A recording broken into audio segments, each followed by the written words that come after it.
British Council gave me a small grant to write something about the influence of Darwinism evolution on Indian culture and thought, about which I knew nothing. So I had to come over here and do quite a lot of research with scientists and with Swamijis and with other people. Now, we're just going to read it and then hopefully you'll have something to say about it. It takes about an hour. I just want to say one thing. It's not a normal play, at least as you might think of a normal play. It's a discussion piece. It's a play of ideas.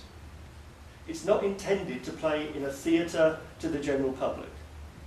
It's intended to play in places like this, where people will know what the play is talking about. Well, I'm not sure that's true anymore. But it was true in the 19th century. Well, yes, but going back to your East-West split, broadly speaking, at least, in a historical perspective, isn't the West more identified with rationalism, and the East more with spirituality?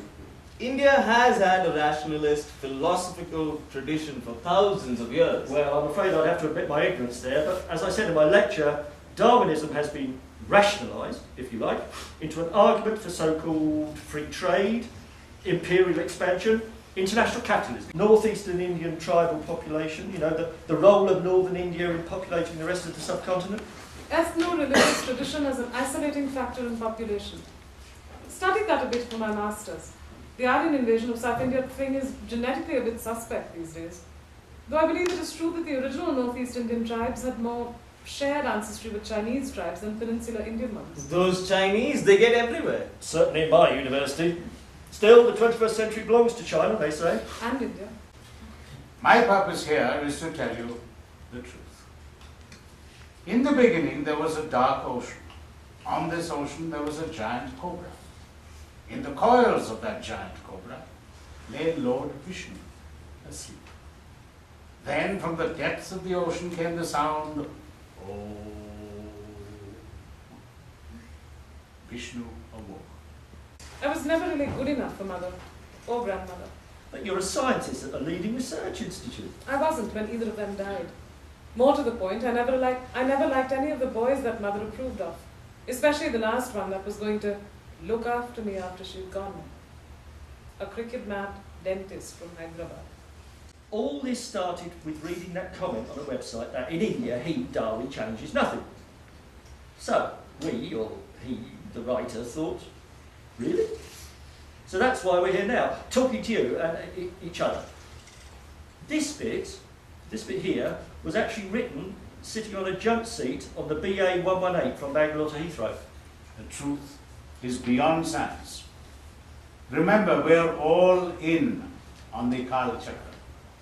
Creation, preservation, destruction. On and on. With no beginning and no end. At least not in our comprehension.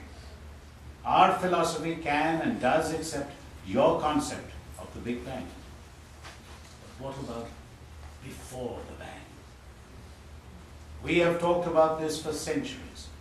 Your Stephen Hawking has only begun recently to wonder. So I'm based on some real Indian women.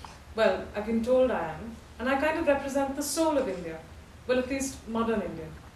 Rob's character started off as a writer but became one of us. As in character, in the writing.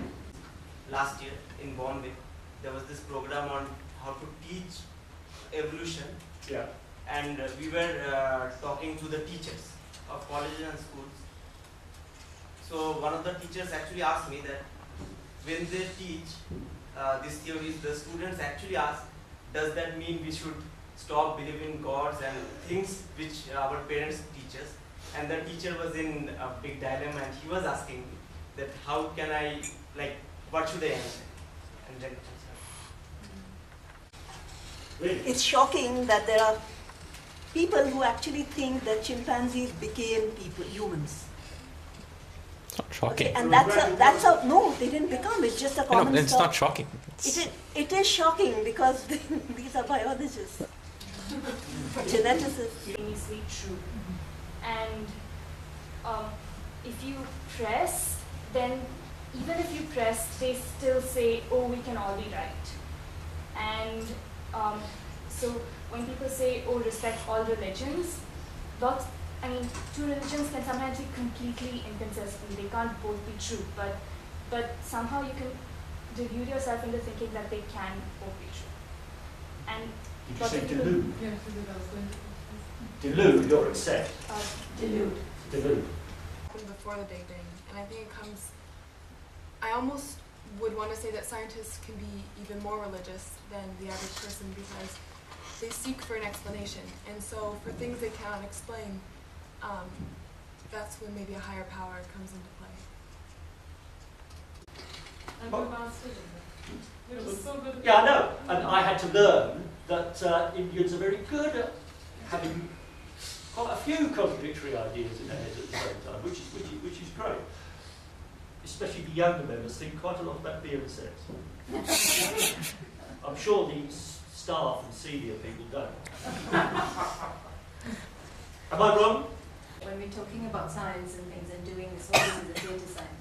Finally, what's the drama about? And it's this thing that people enjoy something that they can relate to, or suddenly it becomes kind of. Does anyone know anyone like Rajiv?